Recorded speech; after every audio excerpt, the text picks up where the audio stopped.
Ivanka meets bus undercarriage. I want to bring in CNN's Caitlin Collins for the perspective she gained from her extensive tour of duty covering the Trump White House. Caitlin, even by Trump standards, does it surprise you that the former president was unable to resist throwing shade at his own daughter? I think it's a yes and no, because, of course, this is a tactic we've seen the former president employ so many times with so many people that were certainly central to his orbit. Secretaries of state, chiefs of staff, his own attorneys that had worked for him for decades. But to see him do it with his own daughter and to put that space in between the two of them, the way he is doing so today after that hearing, after seeing her testimony, which was, kind of one of the most riveting parts of the entire hearing, seeing his own daughter talk about how she did not believe his election lies and she took the attorney general at his word. And of course, that was a time when the relationship between former President Trump and then Attorney General Bill Barr had really soured because he wouldn't back up his claims, even if he wasn't being as public about that as he is now, acting as he was.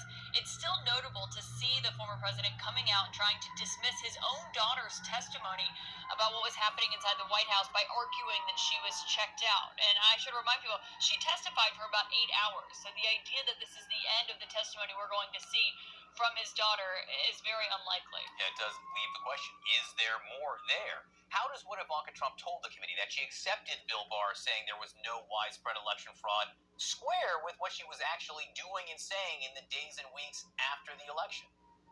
Well, we've seen her messages where she was urging people to keep up the fight, telling people to keep fighting back against the fact that it was becoming clearer and clearer by the day that President Trump had not won the election.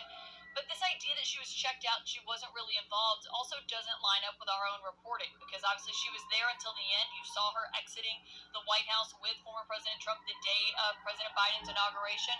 But Benny Thompson, who is the chairman of the January 6th committee, was just talking about the proof that they have of what she actually knew about what was expected to happen on January 6th.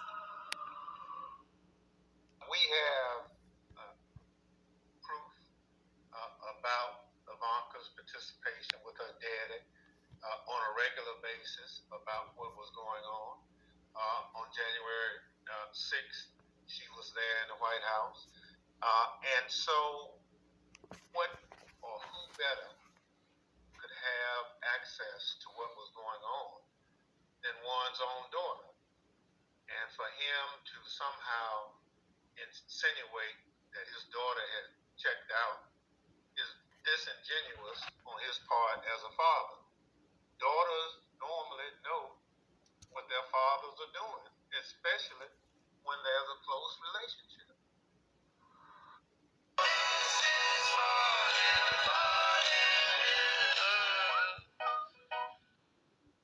Here we go.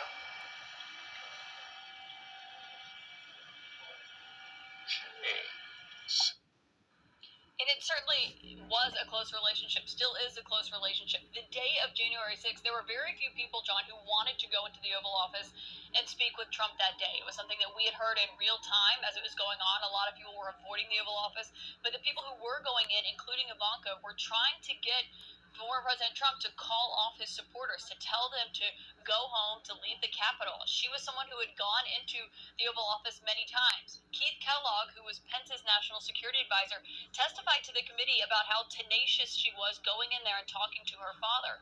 So the idea that she wasn't involved or she wasn't really closely related to what was going on that day and the response that was coming out of the White House is obviously just divorced from reality. And I should note, she went and testified for about 8 hours to this committee, and Trump told the Washington Post he basically gave Ivanka Trump and Jared Kushner his blessing to go in there. They did not have to do so under subpoena. They did not want to end up in a situation that Steve Bannon or a Peter Navarro has ended up in.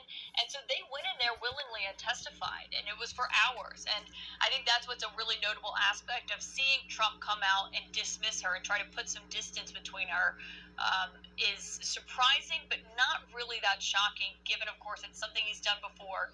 It does speak to the levels that he'll go to try to explain away what was happening on that day, John. And again, as you say, Caitlin, it begs the question, what else did she say? And also maybe for future discussion, what's the nature of her current relationship with her father? Caitlin Collins, thank you so much for being with us.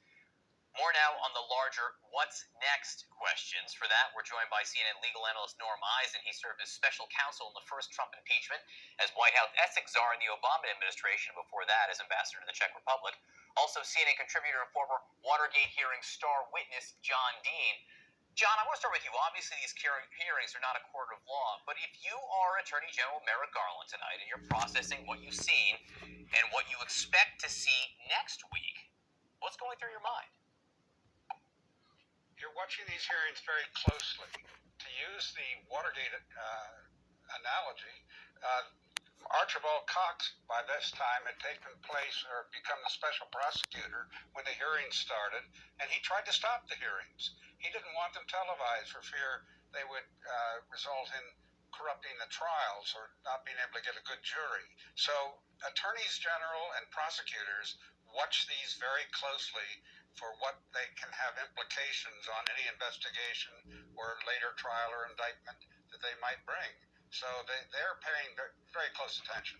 So, Norm, according to CNN's reporting, Justice Department officials were watching for what kind of possible crimes the committee believes it has uncovered. What evidence does Attorney General Garland need for possible prosecutions, in your opinion? And what does it seem that the committee has and doesn't have so far? John, thanks for having me back, and always wonderful to be on with the other John. I think we need to ask the